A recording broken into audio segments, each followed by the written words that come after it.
வணக்கம். காலத்தின் குரல் உங்களை அன்புடன் வரவேற்கிறது. இன்றைய காலத்தின் குரல் நிகழ்ச்சியில் கலந்து கொள்வதற்காக அனைத்து இந்திய அண்ணா திராவிட முன்னேற்ற கழகத்தின் மருது அழகராஜ் அவர்களும், பாரதிய ஜனதா கட்சியின் KT ராகவன் அவர்களும், காங்கிரஸ் கட்சியின் சட்டமன்ற உறுப்பினர் விஜயதாரணி அவர்களும், மார்க்சிஸ்ட் கம்யூனிஸ்ட் கட்சியின் செல்வா அவர்களும் நம்ம அரங்கத்துக்கு வந்திருக்கிறாங்க. வணக்கம். தேசிய கட்சிகள் நோட்டாவுடன் தான் போட்டியிட முடியும், அதிமுகவுடன் போட்டியிட முடியாதுன்னு மக்களவை துணைத் தலைவர் தம்பிதுரை பேசியிருக்கிறாரு. அதற்கு பதில் சொன்ன பாஜக தலைவர், தமிழ்நாடு பாஜக தலைவர் தமிழிசை சவுந்தரராஜன், இந்த விமர்சனம் பாஜகவுக்கு பொருந்தாது, மற்ற தேசிய கட்சிகளுக்கு வேணா பொருந்தலாம் அப்படின்னு பதில் சொல்லியிருக்கிறாங்க. பாஜக, காங்கிரஸ், கம்யூனிஸ்ட் கட்சிகளுக்கு தமிழ்நாட்டில் நோட்டாவுடன் தான் போட்டியா அப்படின்னு ஒரு கேள்வி தம்பிதுரை கேள்வியிலேருந்து இயல்பாக வருது. இந்த பலவீனத்தை மறைப்பதற்காகத்தான் இந்த கட்சிகள் திமுக, அதிமுகவுடன் கூட்டணி வைக்கிறதுக்கு முயற்சி செய்யறாங்களா? அதிமுக திமுகவுக்கு மாற்றாக தேசிய கட்சிகளால் தமிழ்நாட்டில் அரசியல் செய்ய முடியவில்லையா, முடியாதா? இப்படி பல கேள்விகள் வருது. மருது அழகராஜ், நீங்களே தம்பிதுரையை ரெப்ரசன்ட் பண்ணி இந்த அரங்கத்தில் இருக்கிறது நீங்க தான். அவர் எதனால சொல்றாரு? அதாவது மீடியாவை பத்தி திமுக ஒரு குற்றச்சாட்டு சொல்லும். அதாவது அதிமுகவை விமர்சிக்கணும்னா அதிமுகவை மட்டும் விமர்சிக்க வேண்டியது தானே, எதுக்கு திமுக அதிமுக போன்ற கட்சிகள் ஆட்சியில் இருக்கும் போது இப்படி செய்யறாங்கன்னு சொல்லி தேவையில்லாம ஆட்சியில் இல்லாத திமுகவையும் சேர்த்து வச்சு விமர்சனம் செய்றீங்க அப்படின்னு சொல்லி திமுக இருந்து கேட்பாங்க.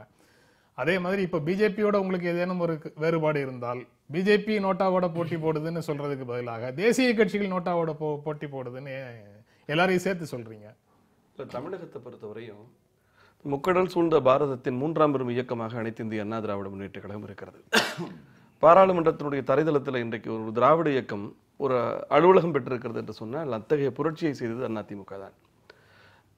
அப்படிப்பட்ட இயக்கத்தின் தொண்டர்களுக்கு தன்னம்பிக்கை கொடுக்கிற விதத்தில் தேசிய கட்சிகளால் நமக்கு எத்தகைய அச்சுறுத்தலும் கிடையாது அப்படின்ற அளவுல கழகத்தை அதிமுகவின் தொண்டர்களை உற்சாகப்படுத்துகின்ற விதத்தில் திரு தம்பிதுரை அவர்களுடைய கருத்து அமைந்திருப்பதாக தேசிய கட்சிகளால் எந்த விதமான அச்சுறுத்தலும் கிடையாதுங்கிறது தேர்தல் களத்துல சொல்றீங்க. இல்ல, அப்படி சொல்லவில்லை. பலரிடம் ஊடக வெளிகளிலும் சரி, பொதுமக்களிடம் கூட நடக்கிற அம்மாவினுடைய மறைவுக்கு பிறகு ஒரு ஆளுமை இல்லாத புதிதாக வந்திருக்கக்கூடிய முதலமைச்சருடைய தலைமையில் இருக்கக்கூடிய அரசாங்கத்தை, மத்தியில் இருக்கக்கூடிய ஆட்சி மிரட்டுகிறது அப்படின்ற மாதிரியான ஒரு கருத்தெல்லாம் எதிர்க்கட்சிகளால் திட்டமிட்டு பரப்பப்படுகிறது. அப்படியெல்லாம் இல்லை, நாம் நம்பிக்கையோடு இருக்கிறோம், இவர்களெல்லாம் நமக்கு ஒரு பொருட்டு இல்லை அப்படின்ற அந்த தன்னம்பிக்கை ஊட்டுவதற்காக, கழகத்தை உற்சாகப்படுத்துவதற்காக சொல்லப்பட்ட கருத்தாகத்தான் நான் பார்க்கிறேன்.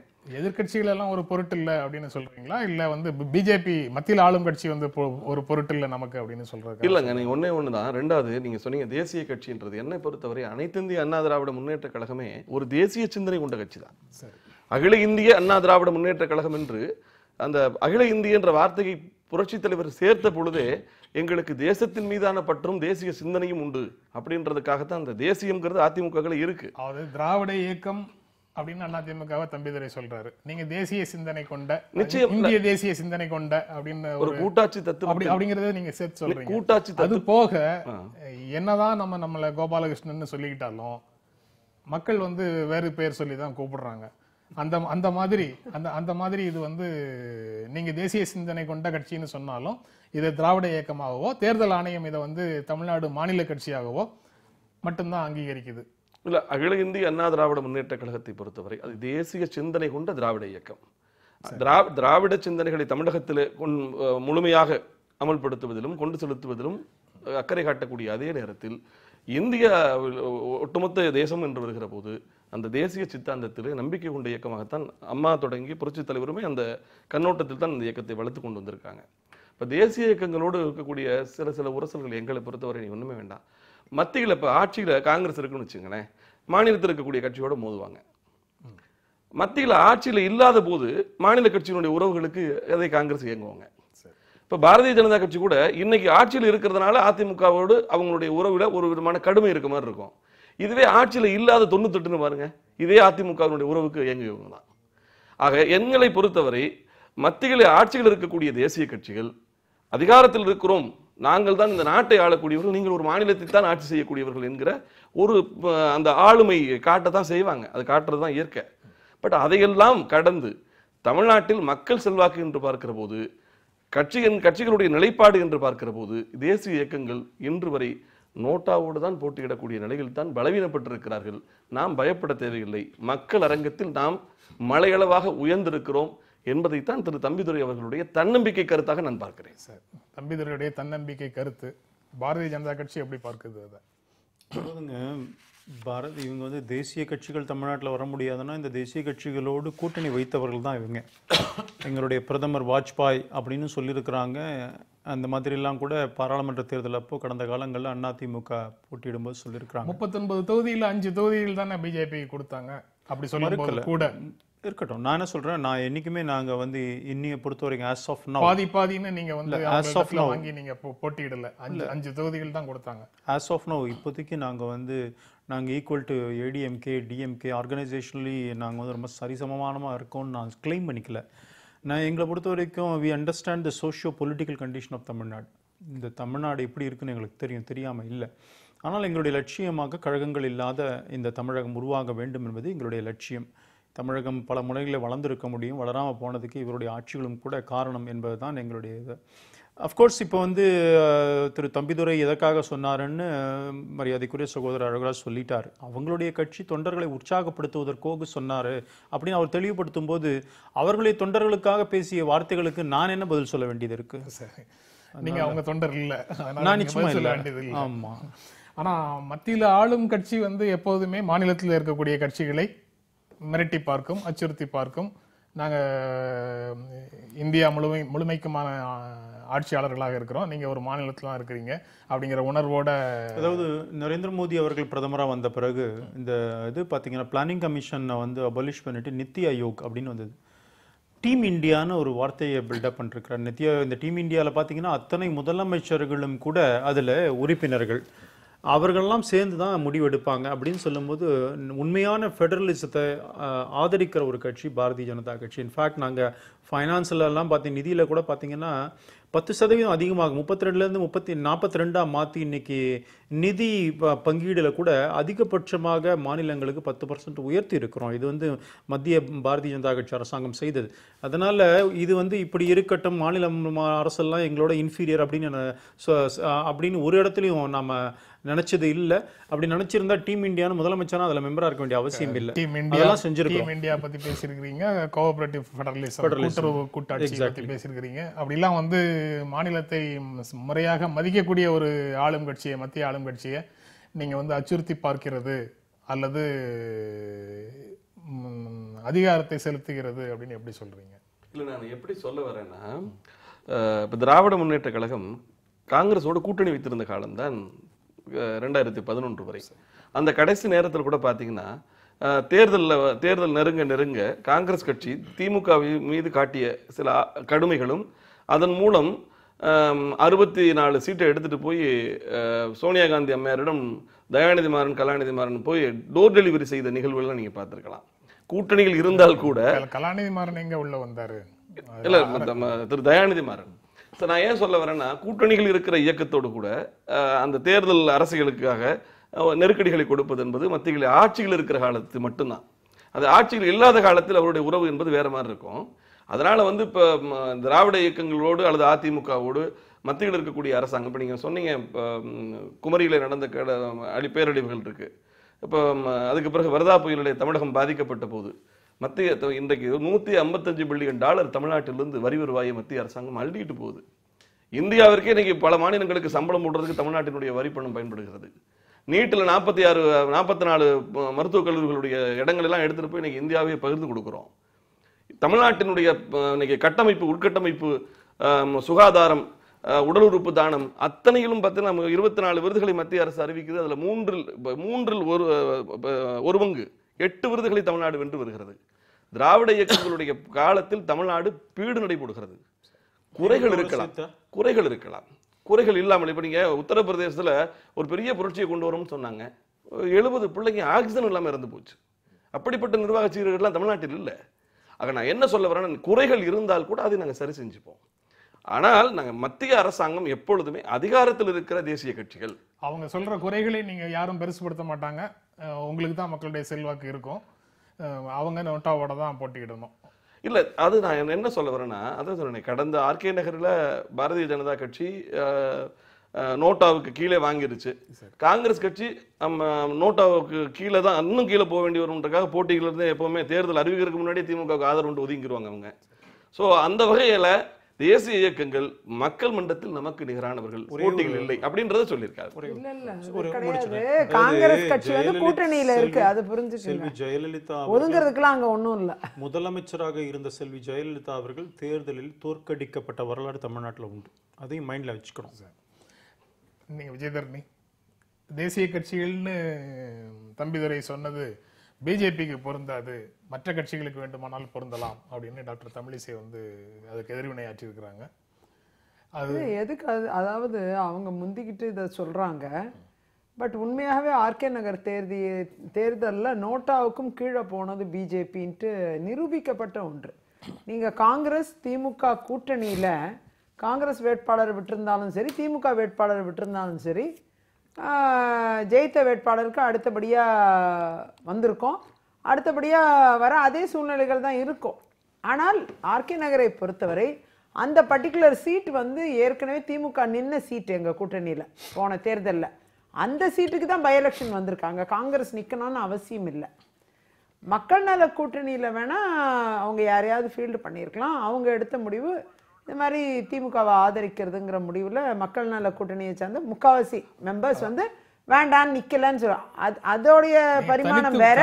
காங்கிரஸ் எப்பயுமே கூட்டணியில ஒத்துக்கிட்டு அந்த சீட்டை தற்பொழுது நிக்காம இருந்தது வேற. போட்டியிட்டால் நோட்டாவோட தான் போட்டிங்கிறார். பலவீனம் தெரிஞ்சிருமோ அப்படிங்கறதுனால தான் நீங்க திமுகவோட. அப்படின்னா விஜயதரணி 34,000 ஓட்டு டிஃபரன்ஸ்ல அதிமுகவையே விடவங்கோட்டில் டெபாசிட் இல்லாம ஆக்கி தான் ஜெயிச்சு வந்தேன். புரியுதுங்களா? நானும் ஒரு எம்எல்ஏ இங்க உட்காந்துருக்கேன். இப்ப ஏன் தொகுதியை நீங்க உதாரணமா எடுத்துக்கோங்க.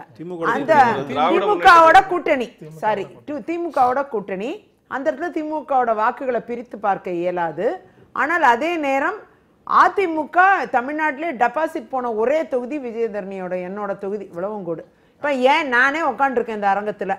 இப்ப என்ன பொறுத்தவரை காங்கிரஸ் கட்சியில 8 எம்எல்ஏ நாங்க வந்திருக்கோம். பிஜேபி நின்னாங்க, ஒரு எம்எல்ஏ கூட வரல.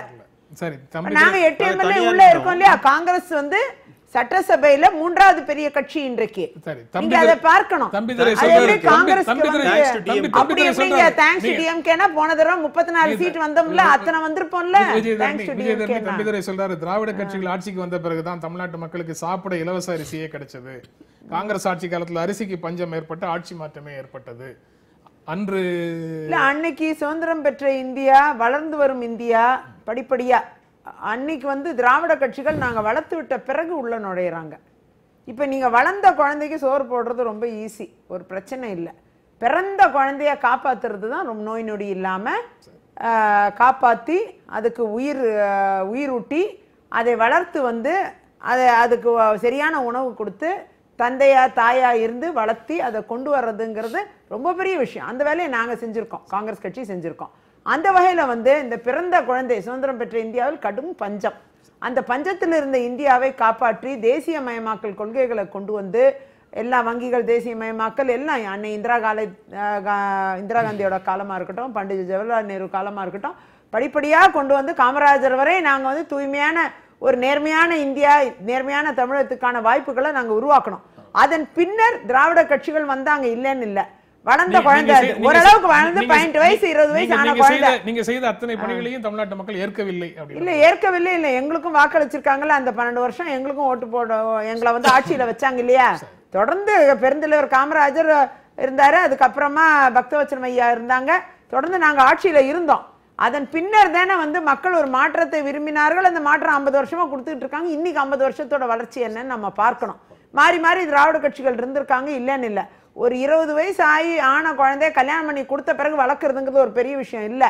அது பிறந்த உடனே அதை உயிரை காப்பாற்றி அதை வளர்த்து நோய் நொடி இல்லாம கொண்டு வர்றதுதான் பெரிய விஷயம். அதான் நாங்க செஞ்சிருக்கோம். அந்த பெருமை இன்றைக்கும் காங்கிரஸ் கட்சிக்கு உண்டு. அதாவது ஏன் அதெல்லாம் கிடையாது, தப்பு தப்பா பேசாதீங்க. அதெல்லாம் சாப்பாடு ஒழுங்கா போட்டதுனால தான் உயிரோடு இருக்கு இன்னைக்கு. நீங்க அடிப்படை சாப்பாடு ஒழுங்கா ஃபவுண்டேஷன் போட்டு நல்ல புத்தி சொல்லி நாங்க வளர்த்திருக்கோம். அதனாலதான் இன்னைக்கு திராவிட கட்சிகள் கையில அந்த குழந்தை வந்து வளர்ந்து வந்து வயசான பாட்டியா மாறி இன்னைக்கு ஒண்ணும் இல்லாம உட்காந்துருக்கு. அதுதான் உண்மை.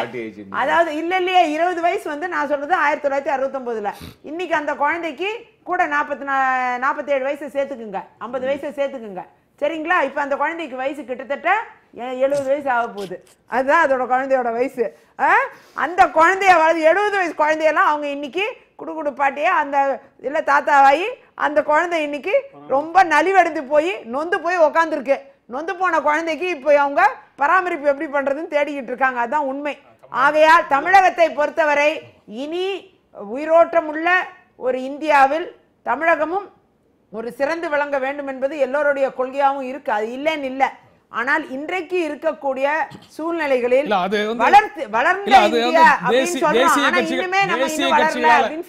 தேசிய கட்சிகளால மட்டும்தான் அந்த மாதிரி நீங்க சொல்ற மாதிரியான ஒரு தமிழ்நாட்டை உருவாக்க முடியும் அப்படின்னு அப்படி இல்ல.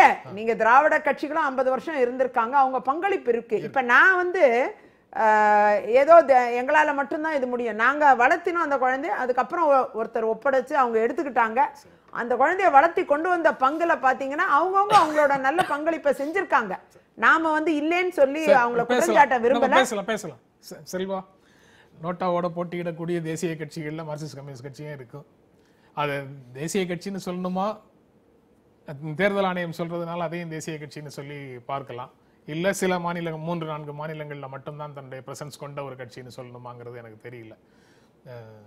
சரி, எப்படி இருந்தாலும் தேர்தல் ஆணையத்தின்படி தேசிய கட்சிங்கிற அடிப்படையில் 3-4 மாநிலம் கொடுக்குறீங்க.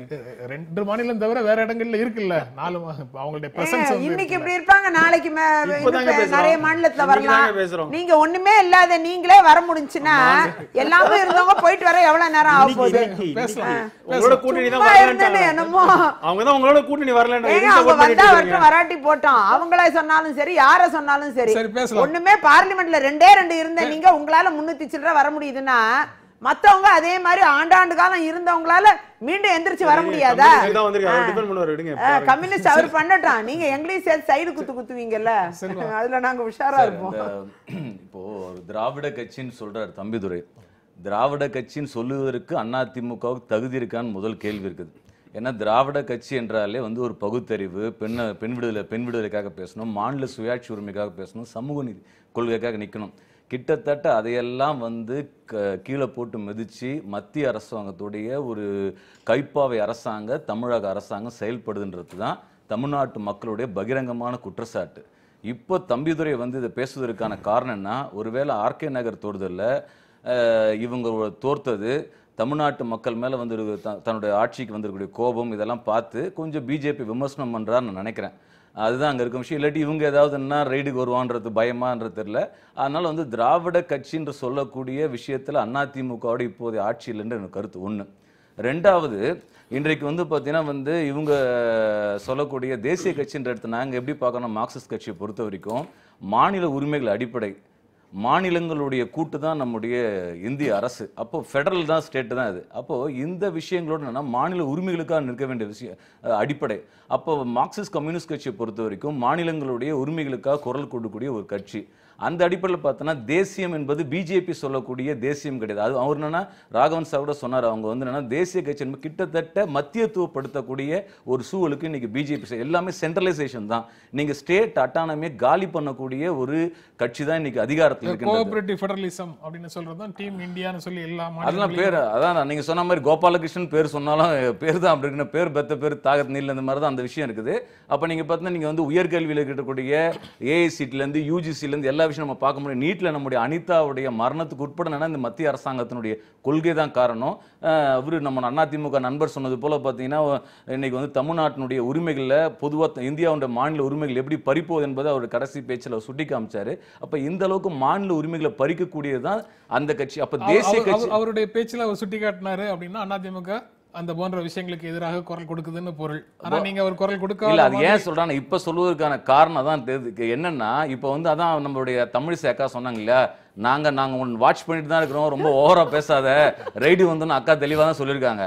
அப்ப என்னன்னா அந்த ரைடுன்னு ஒண்ணு இவங்க இப்படி பண்றதா அப்படி பண்றதான்ற ஒரு ஜர்க்கில் இருக்கிற விஷயம் தான் அது, வேற எதுவும் கிடையாது. நம்ம அப்படி முழுசா அதை நம்ப வேண்டிய அவசியம் கிடையாது. சகோதரர் சொன்னார் திராவிட இயக்கம் என்று சொல்வதற்கு உங்களுக்கு தகுதி இல்லைன்னு சொன்னாரு. பெண் விடுதலைன்னு சொன்னார். பெண்களுக்கு 50% இடஒதுக்கீட்டை உள்ளாட்சி பதவிகள் தொடங்கி அனைத்திலும் முதலே இந்தியாவிலேயே எடுத்துக் கொடுத்த இயக்கம் அதிமுக. தப்பு சார். தமிழ்நாட்டுல அனைத்து இந்திய அண்ணா திராவிட முன்னேற்ற கழகம் ப்ளீஸ் நான் நானே சொல்லிடுறேன். 3-4 வருஷம் கண்டினியூஸா 5 வருஷம் கண்டினியூஸா பேசின பிறகு அதாவது மத்தியில காங்கிரஸ் ஆட்சி காலத்துல 50% இடஒதுக்கீட தேசிய சட்டமா நாங்க கொண்டு வந்தோம் உள்ளாட்சியில. அது 6 வருஷமா கிடப்புல போட்ட அரசாங்கம் தான் ஏடிஎம்கே.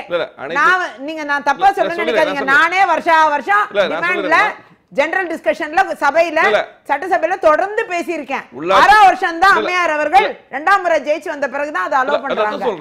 சொல்றேன் அறிவிச்சிட்டாங்கன்னு சொல்லுவேன். சரி 6 வருஷத்துக்கு அப்புறம் சார் 6 வருஷம் டிலே. இல்ல காலத்தால் உள்ளாட்சியிலே வந்திருக்கணும். காலத்தால் நடக்காதது கண்முன்னே நடந்துருச்சு இல்ல. முதல்ல இல்ல மத்த ஸ்டேட்லாம் நிறைவேத்திட்டாங்க. அடுத்து வந்து 69% பிற்பட்டோர் மக்களுக்கு இடஒதுக்கீட்டை சட்டமயமாக்கி அந்த சட்டப்பூர்வ நம்பிக்கையை கொடுத்தது தமிழ்நாடு. இன்னைக்கு வந்து சாதிய மதவாத மோதல்கள் இல்லாமல் இன்னைக்கு இன மோதல் இல்ல, சாதிய மோதல் இல்ல, மதவாதம் இல்ல. இப்ப நீங்க ஒண்ணு வேணா இப்ப மார்க்சிய சங்கருடைய படுகொலை என்ன சாதி ஆணவ கொலைக்கு எதிராக என்ன நடந்திருக்கிறது. இதே ஓபிஎஸ் அவர்கள் வந்து இது மாதிரி கொலையே நடக்கலன்னு சொல்லி சட்டமன்றத்துல பேசுறாரு. பேசணும்னு அதுல வந்து என்ன நம்ம பங்கு செலுத்தணும்னு பாக்கணும். விதிவிலக்கா நடக்க விதிவிலக்கு சார். தமிழ்நாட்டில் மிக முக்கியமான பிரச்சனை உருவெடுத்து 8 கோடி தமிழ் மக்கள் நிறைந்திருக்கக்கூடிய ஒரு மாநிலத்தில் விதிவிலக்காக எங்க விதிவிலக்கு சொல்றீங்களா? அரசியல் பேசலாம். சங்கர் நான் என்ன சொல்றேன்னா ஒண்ணு வேணா இப்ப சொன்னாரு தினசரி நீங்க பாத்தீங்கன்னா பத்திரிகையில் ஆணவ படுகொலை நடந்து விதிவிலக்குன்னு சொல்றீங்களா? மதம் இல்லை, சாதிய சக்தியில் வன்மமாயிட்டு விதிவிலக்கு சொல்லலாமா சார்? மதவாதம் இல்லை, மதத்துக்கு எதிரானவங்க சொல்லக்கூடிய மார்க்சிஸ்டுகளும் கம்யூனிஸ்டுகளுமே ஹர்கிசன் சுர்ஜித் வந்து தர்பன் தான் கட்டியிருந்தாரு. மதம் இல்லைன்னு சொல்லக்கூடிய கட்டி போட்டாரு. கார்ல் மார்க்ஸ் இவங்கிட்ட போய் வேண்டியது கொள்கைகள் போய் வேண்டியது. இங்க பேசுறது கேட்டது. தமிழகத்தை பொறுத்தவரை இந்த திராவிட இயக்கங்களுடைய வளர்ச்சிகள் தான் பெண்களுக்கு பூரண சுதந்திரம் கிடைத்திருக்கிறது, அரசியலில் முன்னுரிமை கிடைத்திருக்கிறது, அதீத பல மாடங்களிலே அதிகார பதவிகளிலே பெண்கள் வந்து உட்காரக்கூடிய வாய்ப்புகள் எல்லாம் பிற மாநிலங்களை விட அதிகமான வாய்ப்பை தந்திருக்கக்கூடிய மாநிலம் தமிழகம் என்பதை மக்கள் அறிவார்கள். அதனால நீங்க வந்து திராவிட இயக்கத்தின் சொல்வதற்கு அனைத்து தகுதியும் கொண்ட ஒரே இயக்கம் அதிமுக என்பதை மக்கள் அறிவார்கள். திராவிட இயக்கங்கள்லாம் இருக்கட்டும். நான் வந்து திராவிடங்கிறது ஒரு கெட்ட வார்த்தையா நான் நினைக்கல. இன்ஃபேக்ட் ஆதிசங்கர் திராவிட சிசுன்னு போற்றப்பட்டார். நான் சொல்லுவது கழகங்கள் அப்படி தான், அவங்களுடைய ஆட்சி தான் பற்றி பேசிகிட்டு இருக்கிறோம். இப்போ தமிழ்நாட்டில் பொறுத்த வரைக்கும் நான் சகோதரி சொன்னது மாதிரி பாரதிய ஜனதா கட்சி 84 2 இடங்கள். அதாவது ஒரு கட்சி ஆரம்பித்து வளரணும். 80 நாங்கள் கட்சி ஆரம்பித்தோம், வளர்ந்து கொண்டு 2ல் 84 2, 89ல் 86 மாதிரி இப்படி வந்துட்டுருக்குறோம். அதனால் என்னை பொறுத்த வரைக்கும் இன்றைக்கி இந்தியாவில் 19 மாநிலங்களில் எங்களுடைய ஆட்சி அல்லது கூட்டணி ஆட்சின்னு இருக்கிறோம். தமிழ்நாட்டிலையும் கூட வர முடியாதுங்கிறதெல்லாம் கிடையாது. இன்ஃபேக்ட் இப்போ மணிப்பூரில் 1% போட்டு போன சட்டமன்றத்தில் 1% தான் நாங்கள் வாங்கினோம். ஆனால் இப்போ எங்களுடைய ஆட்சி இருக்கு. அதனால தமிழ்நாட்டிலையும் கூட பாரதிய ஜனதா கட்சி வர முடியும். நான் என்ன சொல்றேன், ஒரு நிமிஷம் ஒரு நிமிஷம் சொல்றேன். உங்களுக்கு வெளியில இருந்து கூட ஆதரவு கொடுக்க யாரும் தயாரா இல்லை. நீங்க 2 சீட் எக்ஸ்ட்ரா கூட வச்சுக்கிட்டோம். ஆனா மீதி பேர் உங்களுக்கு ஆதரவே கொடுக்கலையே. நீங்களும் வந்து ஃபுல் மெஜாரிட்டி திட்டமிட்டு செயல்படுற உங்களை பத்தி உலகமே அறிந்தது. நாங்க அங்க ஜெயிச்சிருக்கிறோம். பேரம் படிய பேரத்தை நீட்டா படிச்சு வாங்கிட்டு போனீங்க. அதுதான் எங்களுக்கு ஒரு சீட்டு கூட இல்ல. உங்களோட 2 சீட்டு தான் கம்மியா இருக்கும் இந்த வாட்டி. அதனால அது ஹரியானாலையும் அப்படிதான் 4% ஓட்டுலேருந்து 36% மாறிடுச்சு. அதனால தமிழ்நாட்டை பொறுத்த வரைக்கும் எங்களுடைய களம் இந்த லட்சியம் கழகம் இல்லாத ஒரு தமிழகம் உருவாகணும். தமிழ்நாட்டில் பாரதிய ஜனதா கட்சி இங்கேயும் கூட நாங்கள் ஆட்சியில் வரணும் வேணும் அப்படிங்கிற ஒரு நோக்கத்தோடு போயிட்டு இருக்கிறோம். நாங்கள் கடந்த பார்லிமெண்ட் எலெக்ஷனில் 2014 எங்களுடைய கூட்டணி தேசிய ஜனநாயக கூட்டணி 75 லட்சம் வாக்குகள் 19% வாக்குகள் நாங்கள் பெற்றிருக்கிறோம். 2 சீட் வந்திருக்கிறோம். காங்கிரஸ் வரல. காங்கிரஸ் ஒன்றும் பெருசாக அப்போ பண்ண முடியல பாவம். இப்போ கூட சொல்கிறேன், உள்ளாட்சி தேர்தலில் கூட நாங்க 2 சேர்மன் சீட் வச்சிருக்கிறோம். 800 பார்லிமெண்ட் தேர்தல்ல நீங்க ஜீரோ. அதனால ஜீரோ. அதனால அது பிரச்சனை இல்ல. எத்தனை தடவை நீங்க ஜீரோ, நாங்க ஒரே ஒரு தடவை. நாங்க அத பத்தி சொல்லலங்க. நீங்க உங்கள மாதிரி ஆட்கள் தானே தமிழ்நாட்டுல காலை வைக்க மாட்டோம் கையை வைக்க மாட்டோம்லாம் பேசுறோம். நாங்க உங்களுக்கு காங்கிரஸ் இல்லாத இந்தியா வேணும், கழகங்கள் இல்லாத தமிழ்நாடு காங்கிரஸ் என்ன உங்களுக்கு ரொம்ப அதீத ஆசைன்னு நினைக்கிறேன். காங்கிரஸ் இல்லாத பாரதத்தை பிரதமர் நரேந்திர மோடி தலைமையில ராகுல் காந்தியோட ஆதரவோடு நிறைவேற்றி கொண்டே இருக்கிறோம். நாங்க போயிட்டு தான் இருக்கோம் ராஜபாட்டையில. நிச்சயமாக இப்ப நடக்க போற தேர்தலையும் காங்கிரஸ் கர்நாடகாலையும் தோல்வியை தழுவும். காங்கிரஸ் இல்லாத பாரதத்தை நிச்சயமா கொஞ்ச நாட்கள் அந்த நாட்டு மக்கள் சந்தி பார்ப்பாங்க. அது ஒன்றும் பிரச்சனை இல்லை.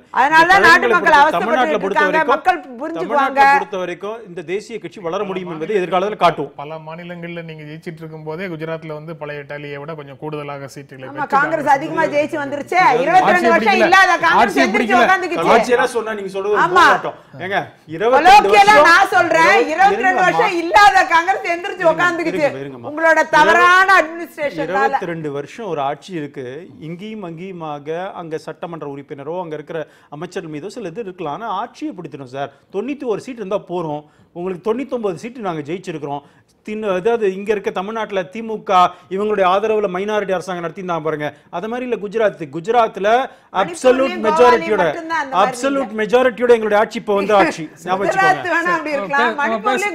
என்ன செய்றீங்க? பேசலாம் ஒரு இடைவெளிக்கு அப்புறம். தமிழ்நாட்டை பத்தி சொல்றீங்க. காலத்தின் குரல் தொடர்கிறது. நோட்டாங்கிறது தேசிய கட்சிகளை மட்டும் நிராகரிக்கிற மாதிரி பொருள் இல்லை. திமுக அதிமுக உள்ளிட்ட கட்சிகளையும் நிராகரிக்குது. திமுக அதிமுகவுக்கு மாற்றாக தங்களை முன்னிறுத்துகின்ற மற்ற மாநில கட்சிகளையும் நிராகரிக்குது. எல்லா அரசியல் கட்சிகளையும் சேர்த்து நிராகரிக்கிறது தான். அப்படி 2016 சட்டமன்ற தேர்தலில் தம்பிதுரை சொல்றத ஒரு வாதத்துக்காக எடுத்துட்டு 2016 சட்டமன்ற தேர்தலை எடுத்து பார்த்தாலும் மார்க்சிஸ்ட் கம்யூனிஸ்ட் கட்சி நோட்டாவை விட குறைவான வாக்குகள் தான் பெற்றிருக்குது. சிபிஐ குறைவான வாக்குகள் தான் பெற்றிருக்குது. விசிகே குறைவான வாக்குகள் தான் பெற்றிருக்குது. நாம் தமிழர் குறைவான வாக்குகள் தான் பெற்றிருக்குது. எம்டிஎம்கே குறைவான வாக்குகள் தான் பெற்றிருக்குது. எல்லா தனித்தனியாக பார்க்கும்போது எல்லா கட்சிகளுமே நோட்டாவை விட குறைவான வாக்குகளை தான் பெற்றிருக்கிறாங்க. அப்போ திமுக அதிமுகவுக்கு மாற்றாக தமிழ்நாட்டில் அரசியலை முன்னெடுக்கக்கூடிய வலிமை தேசிய கட்சிகளுக்கும் இல்லை, இது போன்ற மாநில கட்சிகளுக்கும் இல்லை அப்படிங்கிறது தான் யதார்த்தமா? இல்லை அப்படி இல்லை. இப்போ வந்து கம்யூனிஸ்ட் கட்சிகளை பொறுத்த வரைக்கும் என்னன்னா நீங்கள் சொன்ன மாதிரி மாநிலத்தில் ஓட் ஷேர் கம்மியாக இருக்குன்ற விஷயங்கள்.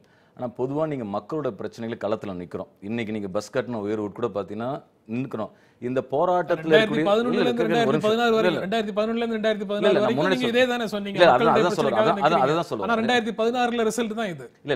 என்னன்னா இப்படிப்பட்ட போராட்டத்தில் கிடைக்கக்கூடிய எங்களுடைய செல்வாக்கை ஒரு பிரச்சனை வந்தா கம்யூனிஸ்ட் கட்சிக்காரங்கிட்ட போகணும் பொதுமக்கள் நினைக்கிறாங்க. போராட்டத்தில் ஈடுபடுறோம். அது சாதியானவ கொலையா, பொருளாதார பிரச்சனையா, பஸ் கட்டணம் உயர்வா, இல்லை குடிநீர் பிரச்சனை, இதெல்லாம் களத்தில் இறங்கி போராட முடிகிற ஒரு கம்யூனிஸ்ட் கட்சிகளால அதுல மக்கள் மனதை வென்றெடுக்கிறவங்களால அரசியல் ரீதியா வாக்கு ரீதியாக வென்றெடுப்பதில் எங்களுக்கு சிரமம் இருக்கிறது என்பது உண்மை. அதற்கு காரணம் என்னன்னு சொன்னா இன்றைக்கு அதை வந்து அரசியல் இன்னைக்கு எப்படி ஆயிருக்கிறது, தேர்தல் அரசியல் எந்த மாதிரி நிலைமைக்கு போயிருக்கின்றது நமக்கு தெரியும். நீங்க முழுக்க கொள்கையை பத்தி பேசுறோம் நாங்க. ஆனா டாக்டர் தமிழிசை சொல்ற ஸ்டேட்மெண்ட்டை நீங்க ஆதரிக்கிறீங்களா? என்ன சொன்னாங்க? நோட்டு அரசியலை நாங்க நோட் பண்ணிட்டு இருக்கிறோம். இல்ல அவங்க நோட் பண்றேன்னு சொன்னது என்னன்னா தம்பிதுரை எவ்வளவு நோட்டு கொடுத்தாரு, உங்களுக்கு எவ்வளவு இருக்குது மிரட்டுறதுக்கான விஷயங்கள். நான் சொல்ல வேண்டியதுன்னா பிஜேபி உள்ளிட்டு பல பெரிய முதலாளித்துவ கட்சிகள் உட்பட என்ன செய்யணும்னா நீங்க வந்து மீடியாவும் கையில் வச்சிருக்கிறது. அப்புறம் அது இன்னும் சொல்ல போனா அவங்களுடைய முழுக்க செலவழிக்கக்கூடிய பணம் ஒன்று எக்கச்சக்கமான ரூபாய். தேர்தலில் ஒரு வேட்பாளர் செலவழிக்கிற பணத்துக்கு அதிகமாக தான் இந்த கட்சிகள்லாம் செலவழிக்கிறாங்க. எங்களால் அதை செலவழிக்க முடியல, அந்த அவ்வளவுக்கு பணம் செலவழிக்க முடியல. இதெல்லாம் அதில் இருக்க பிரச்சனை. எனவே தான் தேர்தல் சீர்திருத்தத்தோடு இதை இணைச்சு பார்க்கணும். இந்த விஷயங்களை பொறுத்த வரைக்கும் அதில் களத்தில் அதே மாதிரியான விடுதலை சிறுத்தைகளோ இந்த மாதிரியான கட்சிகள்லாம் பார்த்தீங்கன்னா இடதுசாரிக்கு முற்போக்கில் கிட்டத்தட்ட பார்த்தீங்கன்னா எல்லா முற்போக்கு குழுக்களும் அரசியல் ரீதியாக தேர்தலில் வெற்றி பெறாத முடியாத காரணம் இது ஒன்று. ஆனால் அதை வெற்றி பெறுவதற்கான சூழல் இல்லைன்னு சொல்ல முடியாது. அந்த மாற்றம் படிப்படியாக வரும்ன்றத கம்யூனிஸ்ட்ல உறுதியாக நம்புறோம். அதாவது இந்த தேசிய இயக்கங்கள் மீது இப்போ தமிழ்நாட்டில் ஒரு மக்களிடம் பிடிப்பு இல்லாமல் போனதுக்கு என்ன காரணம்னா ரொம்ப எளிமையான ஒரு விஷயம்தான். மாநிலத்திற்கு மாநிலம் இவருடைய கொள்கைகள் மாறுபடும். இவங்க எப்படி எடுத்துக்கிறாங்கன்னா இப்போ காங்கிரஸாக இருக்கட்டும், பாஜகவாக இருக்கட்டும், அல்லது இடதுசாரிகளாக இருக்கட்டுமே, ஆட்சி செய்கிற மாநிலம், ஆட்சி செய்த மாநிலம், ஆட்சி பிடிப்பதற்கு சாத்தியம் உள்ள மாநிலம், காலூன்றுவதற்கு வாய்ப்பே இல்லாத மாநிலம் என்று பகுத்து வைத்துக் கொள்கிறார்கள்.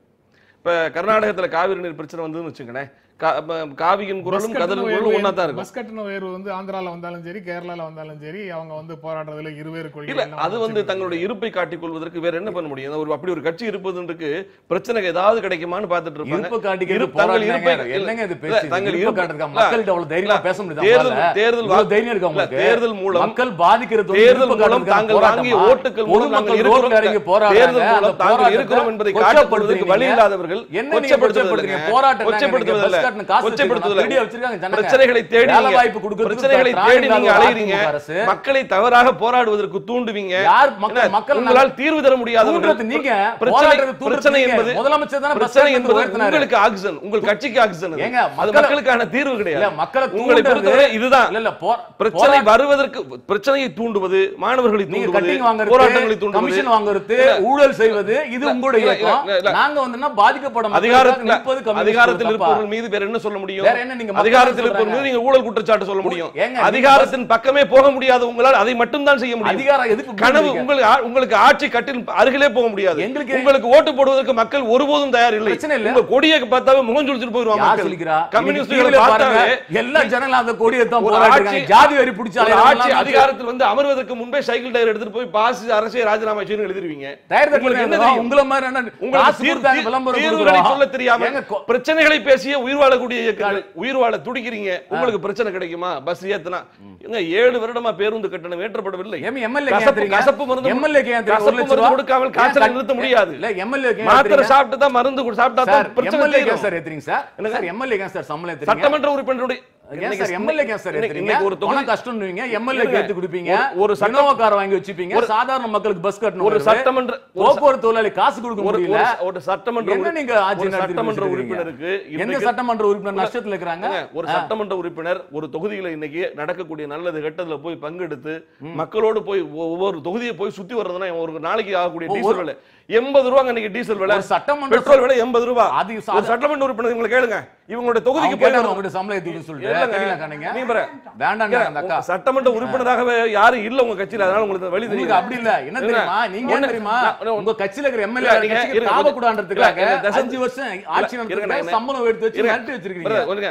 அதாவது உங்களுடைய வந்து மக்களிடம் உங்கள் குரல் எடுபடாது. இந்த மாதிரி மேடைகள்ல நீங்க கத்திட்டே போக வேண்டியதான். நீங்க கொஞ்சம் பேச விடுங்க. தயவு வந்து என்னோட கருத்தை சொல்லுங்க. பேசுங்க. நீங்க பேசும்போது நான் அமைதியா இருக்கேன். ஏன் குறுக்கீடு அதிகமா பண்ணல? நீங்க வந்து நான் என்ன சொல்ல வரேன், மக்கள் வந்து போராட்டத்தை வந்து தேசிய இயக்கங்கள் நான் சொன்னது போல ஆட்சி செய்த மாநிலம் என்றும், ஆட்சியில் இருக்கிற மாநிலம் என்றும், ஆட்சி பிடிக்க சாத்தியமுள்ள மாநிலம் என்றும், ஆட்சியை பற்றி நினைப்பதற்கே சாத்தியமில்லாத மாநிலம் என்று பிரித்து வைத்துக் கொண்டு அவர்கள் நடத்தக்கூடிய அரசியலை தமிழ்நாட்டு மக்கள் புரிஞ்சுக்கிறாங்க. இப்ப காவேரி விவகாரம் வந்து வச்சுங்களேன், பிஜேபியும் காங்கிரஸும் ஒரே மாதிரி தான் பேசுவாங்க.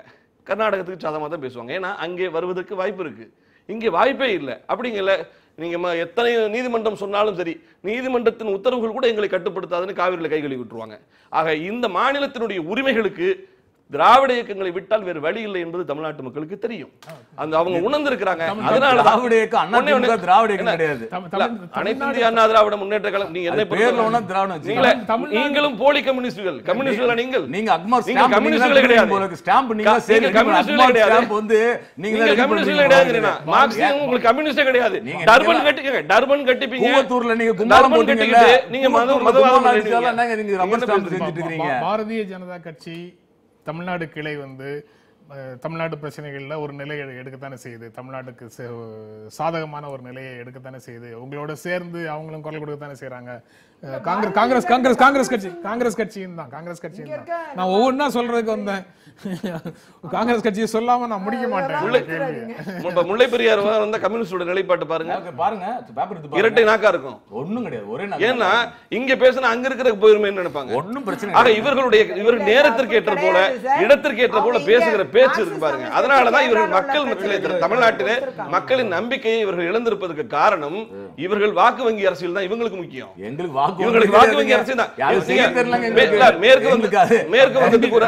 தம்பிதுரை பேசின பேச்சிலே உண்டான அந்த நோட்டா அப்படிங்கறத எடுத்துட்டா 2016 கேரளால வந்து 0.53% தான் பதிவான வாக்குகள்ல நோட்டாவுக்கு போயிருக்கு. இங்கே தமிழ்நாட்டில் 1.3% வந்து பதிவான வாக்குகள்ல நோட்டாவுக்கு போயிருக்கு.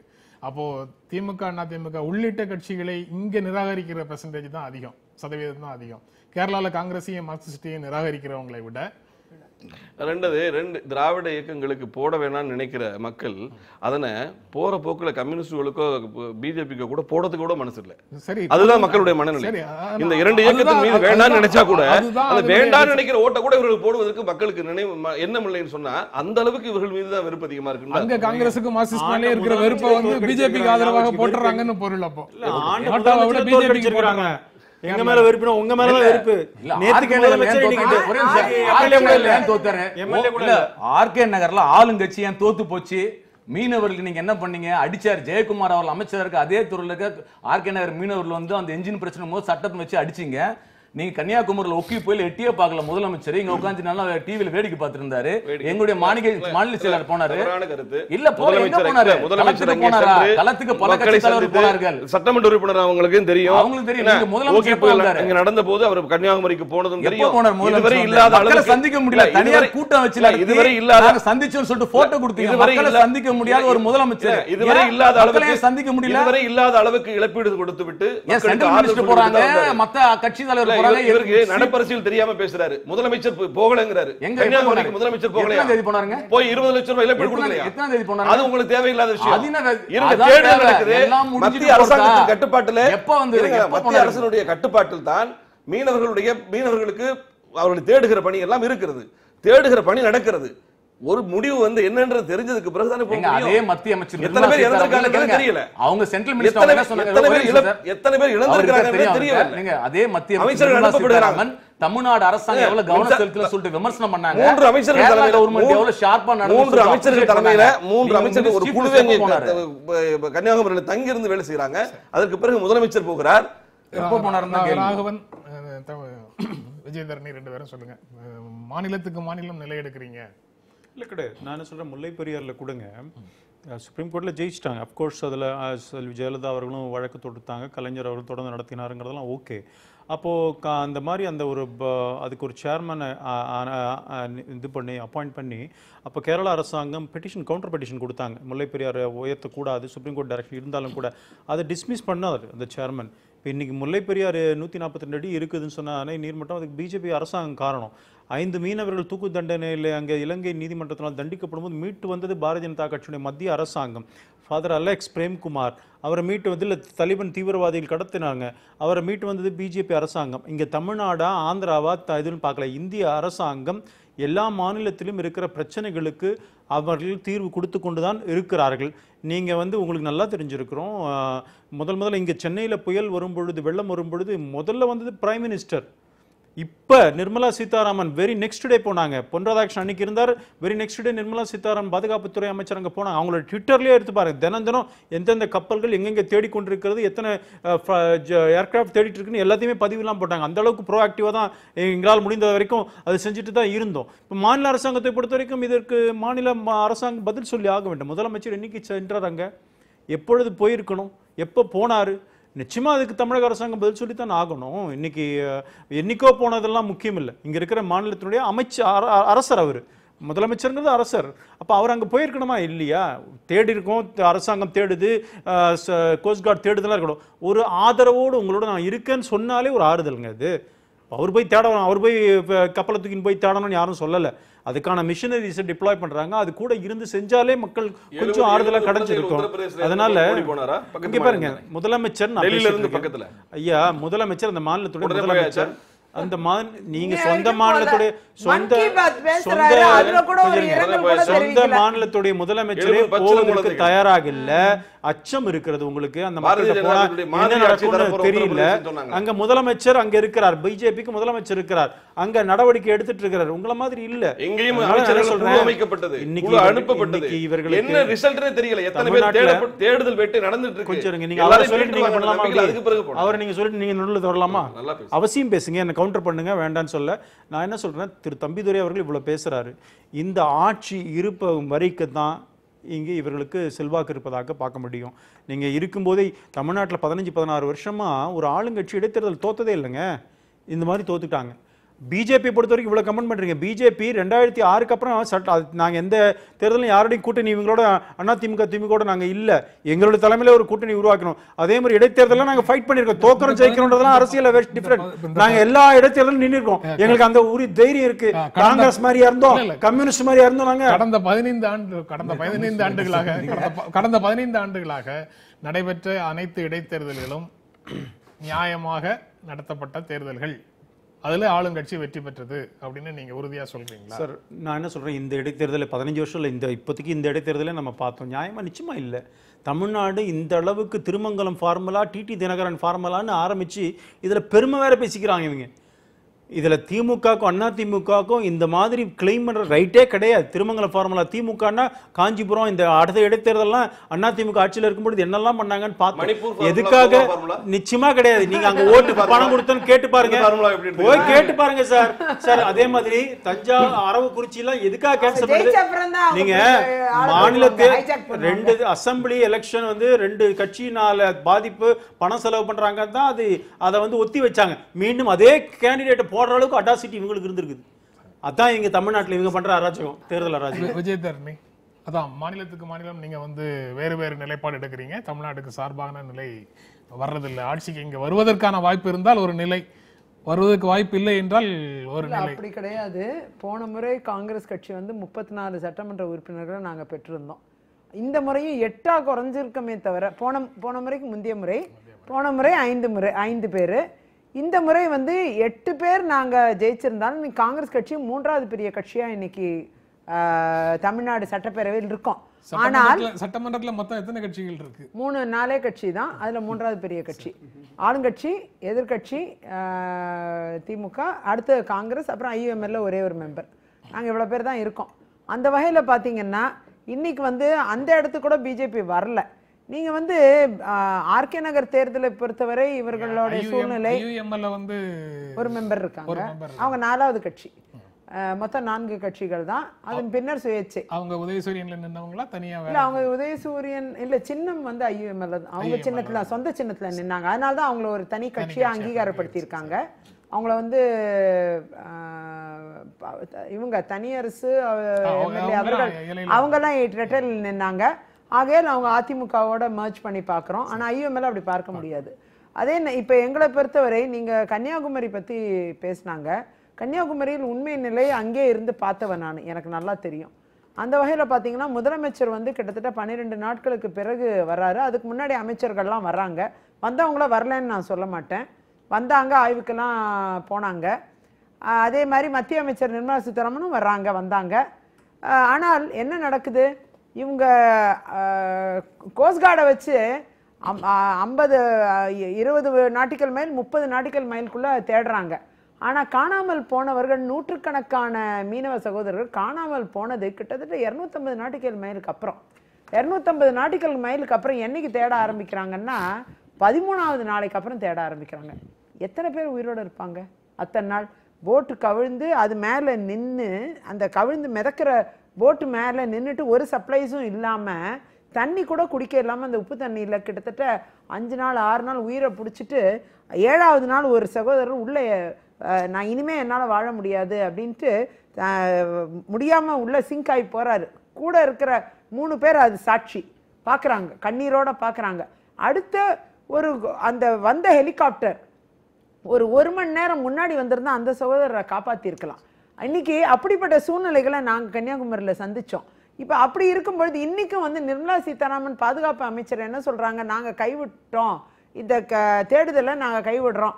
நான் கேட்குறேன், தேடுதலை கைவிடுறேன்னு சொல்லக்கூடிய அந்த தைரியத்தை யார் தந்தாங்க? அதை தொடர்ந்து நம்ம எதற்காக தேடுதலை கைவிடணும்? ஆளில்லா தீவுகளில் இன்றைக்கும் ஒதுங்கி இருக்கிறதா எங்களுக்கு தகவல்கள் அறிஞ்சபடி இருக்குது. இப்படி இருக்கலாம், அப்படி இருக்கலாம், பல்வேறு யூகங்கள் இருக்குது. இன்னைக்கு நிறைய பாத்தீங்கன்னா இந்த தீவுகள்ல இருங்க, மாலத்தீவுகளை தாண்டி பர்மிஷன் வாங்கி அரசாங்கம் சார் ஆளில்லா தீவுகள் இன்னும் நிறைய சிறிய சிறிய தீவுகள் இருக்கு. எங்கெல்லாம் அவங்க எங்க அப்ப ஏன் நீங்க தேடுதல நிறுத்துறீங்க? ஏன் தேடுதல நிறுத்துறீங்க? என்னோட கேள்வி அதுதான். ஷிப் எல்லாம் எங்க கண்ட்ரோல்லயே விட்டாங்க, நீங்க எங்க போறீங்களோ போங்கன்ற அளவுக்கு விட்டுட்டாங்க. நாங்க சில இடத்துக்கு போக வேணாம் நாங்க தான் சொன்னோம்னு கூட வீடியோ ஃபுட்டேஜ் எல்லாம் மீனவர்கள் சொன்னதெல்லாம் இருக்கு. அங்க காங்கிரஸ் சட்டமன்ற உறுப்பினரை காணவில்லைன்னு போஸ்டரே ஒட்டினாங்க. எந்த சட்டமன்ற உறுப்பினரும் ஊக்கி புயலுக்கு அப்புறம் அங்க ஆள காணோம். அதெல்லாம் மக்களை சந்திக்க அதெல்லாம் பொய்யா நீங்க காங்கிரஸோட தப்பா உறுப்பினர்கள், பேசாதீங்க. திமுக உறுப்பினர்கள் போவே இல்லை. தயவு செஞ்சு அப்படி தவறா கன்னியாகுமரியில இருக்க பேசாதீங்க. மக்கள் தானே நீங்க பேசிட்டாங்க. ஏன் பொன் ராதாகிருஷ்ண காணோம் கூட தான் போஸ்டர் அடிச்சு பொன் ராதாகிருஷ்ணன் ஓட்டுனாங்க. அன்னைக்கே இருந்தாரு. பொன் ராதாகிருஷ்ண காணோம்னு பத்திரிகையில எழுதினாங்க. அன்னைக்கே இருந்தாரு. அவர் வந்து வெளிநாடு நிர்மலா நார்வேல சீதாராமன் எங்கேயோ வந்தாங்க. போயிருந்தாரு. ஒரு 4 நாள் போயிருந்தாரு. அதுக்கு முன்னாடி வந்துட்டு போனாரு. ஒரு 4 நாள் அவர் வந்துட்டார்ல. இங்க பாருங்க உண்மையை பேசுறோம். உங்கள வந்துட்டார்ல. மாதிரி பொய் சொல்ற ஆட்கள் இல்ல. ஏன் நீங்க நாங்கலாம் அங்கே சட்டமன்ற இருந்தோம். உறுப்பினர் எங்கேன்னு கேட்டாங்க மக்கள். ஒரு மாசமா அங்கே இருந்து மக்களுக்கு என் தொகுதியிலாம் பாத்தீங்கன்னா முதல் ஒரு வாரத்துக்குள்ளே ரெஸ்டோரேஷன் ஆஃப் எலக்ட்ரிசிட்டி கரண்ட்டை முதல்ல ரெஸ்டோர் பண்ண தொகுதி என்னோட விளவங்கோடு தொகுதி. அதுதான் மேஜர் பிரச்சனை எங்களுக்கு மீனவர்கள் அதிகமா கிடையாது. அதே நேரம் மீனவர் துறை அமைச்சர், வருவாய்த்துறை அமைச்சர்கள் வந்தாங்க. நான் இல்லைன்னு சொல்ல மாட்டேன். அதாவது இங்க பாருங்க, நாங்க உங்கள மாதிரி பட்ட பொய்யெல்லாம் பேசுறது இல்லங்க. சுனாமி, வரதா புயல், நான் சொல்லி முடிச்சிட்டேன். சரி ஒரு நிமிஷம். பட்ட பொய், பச்சை பொய். சரி பட்ட பொய், பச்சை பொய். அதாவது இவங்கள பிஜேபியை பொறுத்த வரைக்கும் ரொம்ப ராவா பொய் சொல்றாங்க. இப்ப நீங்க இதுல இன்னும் மெயினான விஷயம் என்னன்னா, மக்களுக்கு எல்லாம் தெரியுங்க. ஏங்க எங்களை எல்லாம் தேடி நீங்க நாங்க அங்கே இருந்து அவ்வளவு உதவிகளை செஞ்சு கம்ப்ளீட் ரெஸ்டரேஷன் பண்றோம். ஆனா உங்களை ஒரு கேள்வி கேட்கிறேன். நீங்க வந்தீங்க, நீங்க சொல்றீங்க நாங்க வந்து பிரதமர் மோடி வராரு, எத்தனை நாளைக்கு அப்புறம் வராரு? வெறும் ஒரு ரூம்குள்ள ராகுல் காந்தி வந்து போன பிறகு வழி இல்லாம மோடி வராரு. அதான் உண்மை.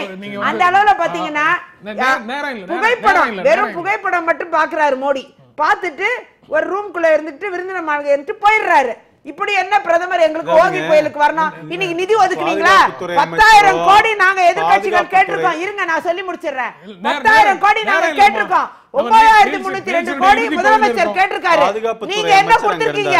நீங்க வெறும் 133 கோடி வெறும் தமிழ்நாட்டுக்கு மொத்தத்துக்கும் 133 கோடி கொடுத்தீங்க. என்ன புயலுக்கு என்ன நிவாரணம் கொடுத்தீங்க? பேரிடர் அறிவிச்சீங்களா? நீங்க நாட்டு மக்களுக்கு ஏதாவது நன்மை செய்யறதுக்கா நீங்க இருக்கீங்க? கன்னியாகுமரியில எந்த நன்மை செஞ்சாலும் நீங்க ஒத்துக்க போறது இல்ல. 30,000 கோடி குளச்சல் திட்டம் கொண்டு வந்து தடுக்கிறதே அங்க டெவலப்மென்ட் இல்லாம நீங்க திமுக காங்கிரஸ் சட்டமன்ற உறுப்பினர்கள் கன்னியாகுமரி வளரக்கூடாதுன்னு நினைக்கிறாங்க. இணையம் திட்டம் கொண்டு வந்தா 30,000 கோடி எத்தனை பேருக்கு வேலை வாய்ப்பு கிடைக்கும்? அந்த திட்டத்தை அந்த மாவட்டத்தை அளவுக்கு வளர்ச்சி பாதையில வரக்கூடாதுன்னு சதி செய்கிறது காங்கிரஸ். சதி செய்கிறது காங்கிரஸ். கன்னியாகுமரி அழிந்து போக வேண்டும் சதி செய்கிறது. விஜயதாரணி உட்பட அத்தனை எம்எல்ஏக்கள். கன்னியாகுமரியில் நாங்க எல்லாரும் படிச்சவங்க. உங்கள மாதிரிலாம் கிடையாது. எல்லாருமே வெல் எஜுகேட்டட்.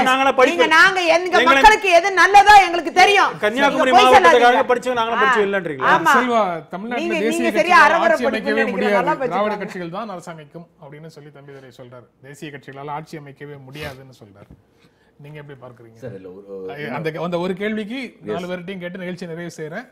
ஃபர்ஸ்ட் என்னன்னா அதிமுக திராவிட கட்சி கிடையாது சார். ஒண்ணு, பெரியார் என்னன்னா இங்க நம்முடைய பகத்சிங்கோடைய புத்தகத்தை மொழிபெயர்த்தாரு, அம்பேத்கரோட சாதி ஒழிப்பை மொழிபெயர்த்தார். இந்த பெரியாருடைய சமூக நீதி கொள்கைகளை தொடர்ச்சியாக கடைபிடிக்கிறவர்கள் இன்றைக்கு கம்யூனிஸ்டுகள். அந்த கம்யூனிஸ்டுகள் மற்றும் பல இடதுசாரி குழுக்கள் முற்போக்கு சக்தியில் இருக்காங்க. அவர்கள் தான் இன்னைக்கு என்னன்னா தமிழ்நாட்டில் அடுத்து வரக்கூடிய அதிகாரத்தை வரக்கூடிய சூழல் இருக்கு. ஏன்னா இன்றைக்கு இதே மாநிலத்தை சேர்ந்த வைரமுத்துல இருந்து ஆரம்பிச்சு பலருடைய தனிநபர் உரிமையை சீரழிக்கும் போது இந்த கட்சிகளை கொடுக்கவே இல்லை பெரியாரோட வாரிசுகள். ஆக கிட்டத்தட்ட நீங்க பாத்தீங்கன்னா இந்த அதிமுகவோ திமுக கட்சி பாத்தீங்கன்னா ஏற்கனவே பெரியாரோ இல்லது முற்போக்கு சக்திகள் எப்படி தமிழ்நாட்டு மண்ணில் இருந்தோ அதையெல்லாம் டைல்யூட் பண்ணக்கூடிய சூழல் இருக்கிறதுனால அதை கையில் எடுத்து செயல்படக்கூடிய இடதுசாரி கட்சிகள் தான் தமிழ்நாட்டிற்கு எதிர்காலமா இருப்பார்கள். எதிர்காலம் அவங்க கையில் தான் இருக்கு. விஜயதரணி, திராவிட கட்சிகளால தேசிய கட்சிகளால் ஆட்சி அமைக்க முடியாது, திராவிட கட்சிகளே மீண்டும் ஆட்சி அமைக்கும் அப்படின்னு தம்பிதுரை சொல்றாரு. இல்ல 50 ஆண்டு காலமா அது நடந்துகிட்டு இருக்கிற உண்மை. இப்ப இதுல அவர் இப்ப இன்னைக்கு இருக்கிற சூழ்நிலைகளை வச்சு அவர் சொல்றாரு. பட் தேசிய கட்சிகள் ஆட்சிக்கே வர முடியாது அப்படின்னு சொல்றது தவறுன்னு நான் நினைக்கிறேன். இன்றைக்கு தேசிய கட்சிகளை பொறுத்தவரை பல்வேறு மாநிலங்கள்ல நாங்க எப்பவுமே ஆட்சி பொருந்திருக்கோம். அது காங்கிரஸா இருந்தாலும் சரி, பிஜேபியா இருந்தாலும் சரி, மார்க்சிஸ்ட் கம்யூனிஸ்டா இருந்தாலும் சரி. இப்போ இந்த தேசிய கட்சிகளை புறந்தள்ளிவிட்டு ஒரு ஆட்சி என்பது எந்த மாநிலத்திலும் வர சாத்தியக்கூறுகள் இல்லை. பாராளுமன்றத்துக்கும் சைசபிள் நம்பர் தேசிய கட்சிகளால தான் எடுக்க முடியும். ஆகையால் அவங்கள மொத்தமா புறக்கணிக்கிறதுங்கிறது சாத்தியம் இல்லைங்குதா. கூட்டணியில எங்களை வச்சுக்கிட்டு தான் இவங்க செயல் எதுக்கு வச்சு கூட்டணியில வச்சுக்கணும், அதுவும் நீங்க பார்க்கணும் இல்லையா? யதார்த்தத்தை ஒத்துக்கிறேன். 30 ஆண்டு காலமாக 2 ஆளுமைகள் இங்கே கோலோச்சினார்கள்ங்கிறது உண்மை, நான் இல்லைன்னு சொல்லலை. ஆனால் இன்றைக்கு மிகப்பெரிய வெற்றிடம் ஏற்பட்டிருக்கிறது. இவர் செயல் தலைவர் ஸ்டாலின் அவர்கள் இன்றைக்கு இந்த மாதிரி பெரிய வேக்கம், செல்வி ஜெயலலிதா இல்லாத வேக்கம்ல கூட அந்த கட்சி in spite of many alliance, வெறும திமுக நிக்கல, ஆர்கே நகர்ல காங்கிரஸ் நின்றது, கம்யூனிஸ்ட் ஆதரவு கொடுத்தாங்க, விடுதலை செய்யறதுக்கு எல்லாம் ஆதரவு கொடுத்து கூட டெபாசிட் இழக்கிறது. அப்போ இந்த மிகப்பெரிய வேக்கூமை இன்னைக்கு திரு கருணாநிதி செயல்படாத நிலைமை இருக்கிறது, செல்வி ஜெயலலிதா இல்லை. இந்த இடத்துல நிச்சயமாக தேசிய கட்சிகள், குறிப்பாக பாரதிய ஜனதா கட்சி நிரப்பும். அதற்கு இப்போ வாய்ப்பு அதிகமா இருக்குன்னு நினைக்கிறேன். அனைத்து இந்திய அண்ணா திராவிட முன்னேற்ற கழகத்தை பொறுத்தவரை, குறிப்பாக திராவிட இயக்கத்தை பொறுத்தவரையும் இப்போ அதிமுக எடுத்தீங்கன்னா 72 தொடங்கப்பட்ட இந்த இயக்கத்துக்கு இப்போ வயசு 46 வயசு ஆச்சு. இந்த 46 வயசு கட்சி, இந்த கட்சி முதல்ல புரட்சித் தலைவர் கட்சியை தொடங்கின போது அந்த கட்சியில் ஒருத்தர் மெம்பராக இருக்கும் போது அவர் 20 வயசுனா கூட இன்னைக்கு 66 வயசு. அவர் எம்ஜிஆர் மன்றத்தில் இருப்பார், அவருடைய பையன் ஒரு எம்ஜிஆர் இளைஞரணியில் இருப்பார், அவருடைய வீட்டு பிள்ளைங்க பேரம் பேத்திங்க பார்த்தீங்கன்னா இளம்பெண் பாசறையில் இருப்பாங்க. அதிமுக என்பது தமிழ்நாட்டு அரசியலில் ஒரு அம்சம் அல்ல, அது ஒரு வம்சம். 3 தலைமுறைகளை சுமந்துக்கிட்டு நீங்க ஒரு ஊருக்குள்ள போனீங்கன்னா இலைக்கு இரட்டை இலைக்குன்னா தான் ஒரு அலையே இருக்கும். ஆக அப்படி மக்களிடம் வியாபித்து இருக்கிறது இயக்கம். உழைக்கு அரிசி தந்த இயக்கம், ஒரு விளக்கு திட்டம் தந்த இயக்கம், மரத்தடி வகுப்புகளை எல்லாம் மடிக்கிற நீளா வகுப்புகளெல்லாம் மாற்றின இயக்கம், நடந்து போற பிள்ளைங்களுக்கு சைக்கிள் கொடுத்த கட்சி. இல்ல தமிழ்நாட்டு அரசியல், தமிழ்நாட்டு இந்தியாவே திரும்பி பார்க்கக்கூடிய அளவுக்கு சிறந்த மாநிலமாக தமிழ்நாட்டை மாற்றியதிலே திராவிட இயக்கங்களுக்கு பெரும்பங்குண்டு. திராவிட இயக்கங்களுக்கு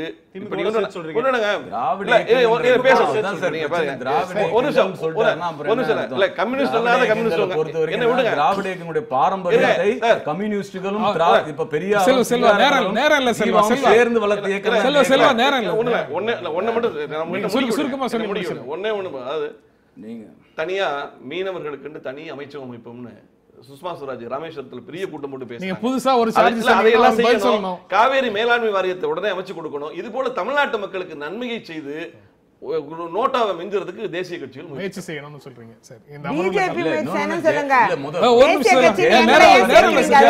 பாரம்பரியத்தில் அதிமுக இழந்து விட்டதுன்றத மக்கள் தெரிஞ்சிருக்கிறாங்க. இந்த நிகழ்ச்சியில பங்கேற்று உங்களுடைய கருத்துக்களை பகிர்ந்து கொண்டிருக்க எங்களை நன்றி.